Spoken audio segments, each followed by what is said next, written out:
સુરતમાં કોસંબા પોલીસનો મોટો દરોડો 3400 લીટર જવલનશીલ પ્રવાહી જપ્ત 8 લાખનો મુદ્દામાલ કબજે કરવામાં આવ્યા હતા।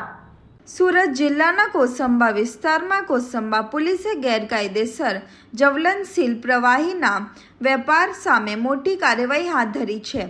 કોસંબા સ્ટેટ હાઈવેની બાજુમાં આવેલા ઈદગાહ ફળિયામાં એક મકાનના કમ્પાઉન્ડમાં ટાંકી બનાવી ગેરકાયદેસર રીતે જવલનશીલ પ્રવાહીનો સંગ્રહ અને વેપાર કરવામાં આવતો હોવાની બાતમીના આધારે પોલીસે દરોડો પાડ્યો હતો। તપાસ દરમિયાન ઘરના કમ્પાઉન્ડ ઉપરાંત મુખ્ય માર્ગથી અંદરના સુમસામ વિસ્તારમાં પણ જવલનશીલ પ્રવાહીનો ગેરકાયદેસર વેપાર ચાલી રહ્યો હોવાનું સામે આવ્યું।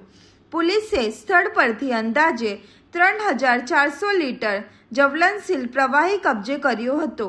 ઉપરાંત એક પિકઅપ વાહન, પિકઅપમાં રાખવામાં આવેલી પ્રવાહી ભરેલી ટાંકી, એક સ્પ્રે સ્કૂટી મોટર પાઇપ સહિત કુલ અંદાજે ₹8 લાખનો મુદ્દામાલ જપ્ત કરવામાં આવ્યું છે। આ સમગ્ર ગેરકાયદેસર ધંધાનો સંચાલક આરોપી અકબર ખાન શેખ હાલ ફરાર હોવાનું પોલીસ તપાસમાં સામે આવ્યું છે। આરોપીને ઝડપી પાડવા માટે પોલીસે ચક્રો ગતિમાન કર્યા છે। હાલ પોલીસે સમગ્ર મુદ્દામાલ કબજે કરી વધુ તપાસ અને કાયદેસરની કાર્યવાહી હાથ ધરી છે।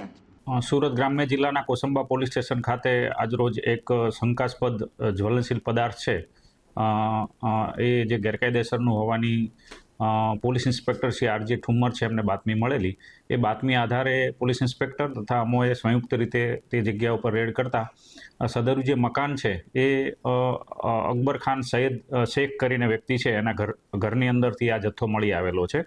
જે ઈદગાહ ફળિયા ખાતે આ ઘર આવેલું છે ત્યાં પંચોની સાથે રેડ કરતા એને ઘરની જે કમ્પાઉન્ડ છે ઘરનું એની અંદર એક સિમેન્ટની ટાંકી બનાવેલી હતી ને એ ટાંકીની અંદર જ્વલનશીલ પદાર્થ છે એનો સંગ્રહ કરેલો હતો। એ ઉપરાંત પાછળની સાઈડ પણ એનું અન્ય મકાન આવેલું છે જ્યાં આના મધર રહે છે, ત્યાં પણ એક પિકઅપ ડાલું છે એની અંદર પ્લાસ્ટિકની મોટી ટાંકી છે એની અંદર તથા એકાદ બેરલની અંદર પણ શંકાસ્પદ જ્વલનશીલ પદાર્થ મળી આવેલું છે।